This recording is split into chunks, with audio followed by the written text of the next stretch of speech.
సంఘ సంస్కృతి అంటే సంఘాన్ని సంస్కరించడానికి ఆనాటి కాలంలో ఉండేటటువంటి కొన్ని అనాచారాలని దురాచారాలని నిర్మూలించడానికి స్వామివారు చేసినటువంటి ప్రయత్నం.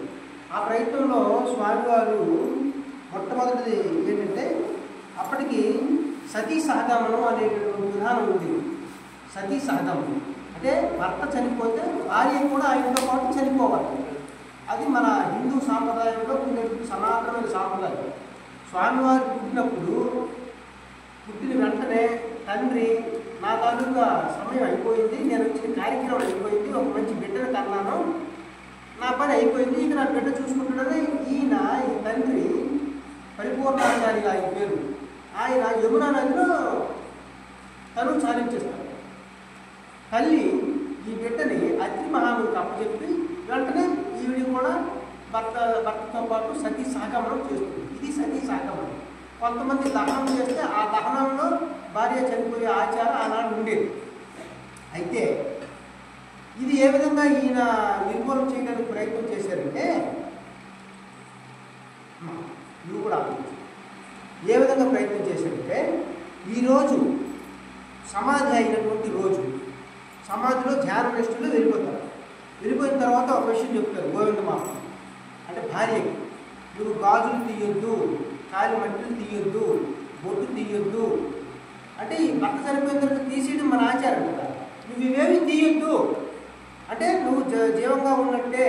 అక్కడ సజీవ సమాధి అయ్యే ఇప్పుడు భర్తతో పాటు సతీ సహగమనం చేసింది తండ్రి చనిపోయిన తర్వాత. కానీ తన భార్యకి ఏం చెప్పాడు, లోకానికి ఈ సాంప్రదాయం అనేది రూపుమాపాలి అనేటువంటి కర్తవ్యాన్ని నిర్వర్తించడం కోసం తన భార్యని అతనే ఆదర్శంగా తీసుకున్నాడు. ఇంకెవరినో ఆదర్శంగా తీసుకుని ప్రచారం నేనే, నా భార్య తీయకూడదు, ఆవిడ ముత్తైదువే, ఇటువంటి దురాచారాన్ని మనం ఆపాలి అనేటటువంటి సాంప్రదాయాన్ని వెలుగులోకి తేవడం కోసం భార్యని ఆ విధంగా తీయదు. అయితే సంవత్సరం అయిన తర్వాత ఈయన సమాధిలోకి వెళ్ళిపోతారు. సమాధిలోకి వెళ్ళిపోయి ధ్యాననిష్టలోకి వెళ్ళిపోతారు. గ్రామ ప్రజలందరూ కూడా దాన్ని కప్పు వేసేసి అక్కడ పూజలు అవన్నీ చేసుకోవడం జరుగుతుంది. అయితే సంవత్సరం అయిన తర్వాత సంవత్సరీకం చేయడానికి ఇలాగ ఆరాధన చేసుకోవడానికి పెద్ద కుమారుడు ఊళ్ళో అందరి దగ్గరికి వెళ్ళి మా నాన్నగారికి ఆరాధన చేస్తారని మీరు అందరూ రండి అని పిలుస్తారు. పిలిస్తే మీ అమ్మ ముత్తైదువులా తిరుగుతుంది, ఇది సాంప్రదాయం కాదు కదా, మీరు ఎలా చేస్తారు, ఇది మేము దీన్ని అంగీకరించము, మీ నాన్న అప్పుడే కాలం చేశారని మాట్లాడారు. మా నాన్నగారు కాలం చేయలేదు, నాన్నగారు ధ్యానం చేసుకుంటున్నారు, తపస్సు చేసుకుంటున్నారు అని. నువ్వు అంతైతే మాకు చూపించు తీసేయచ్చు అని ఊళ్ళో వాళ్ళు వారికి పట్టుకుంటే ఈ పెద్ద వాళ్ళు వీరభద్రాచార్య గోవిందాచార్యులు వీరు అక్కడికి వెళ్ళి గ్రామస్తులు పట్టుకుంటారు కాబట్టి ఆ రాయి తొలగిస్తారు.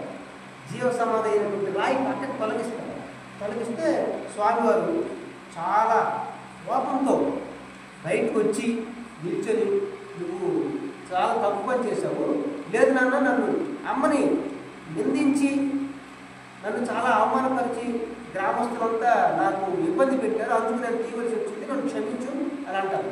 అయినా నీ వంశం నిర్వంశం అవుతుంది. ఈ తదనంతరం పీఠం తాలూకా పరిచర్యలు చేయడం కోసం, పీఠాన్ని నిర్వర్తించడం ఆడపిల్ల నారాయణమ్మ వంశానికే ఈ పీఠాధిపత్యం వస్తుంది. మీకు అంత జ్ఞానం లేదు, మీరు బుద్ధిహీనులైపోయారు, నా కడుపులో పుట్టి కూడా నా అంత జ్ఞానం లేదు, నా అంతటి దాయి అవుతుంది, నారాయణమ్మ వంశస్థులు వీళ్ళు నడుపుతారు, మనవరాలు అవుతుంది ఈశ్వరి మాత, నా అంతటి జ్ఞానం కలిగి ఉంటుంది, మీకు అవసరం మరి లేదని చెప్పేసి ఆయన కోపంతో చెప్పేస్తారు. అప్పటి నుంచి ఆ పిల్లలు మరి అంతగా అనుకూలించలేదు. నారాయణమ్మ కూతురు తాలూకు వంశమే ఈరోజు కూడా బ్రహ్మంగారి మఠంలో ఈ ఆరాధన కార్యక్రమం చేసుకుంటారు.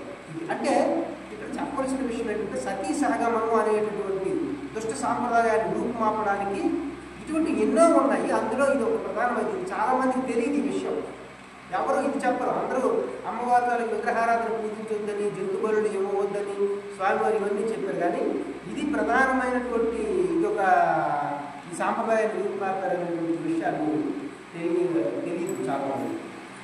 ఇటువంటివి సంఘ సంస్కరణలకు ఎన్నో తెచ్చినటువంటి స్వామివారు 332 ఆరాధన దినం ఈరోజు జత ఆయన తాలూకా మంత్రాన్ని ఒక 5 నిమిషాలు మనం ఉచ్చారించాలి. ఓం హ్రీం క్లీం శివాయ బ్రహ్మణే నమః. ఓం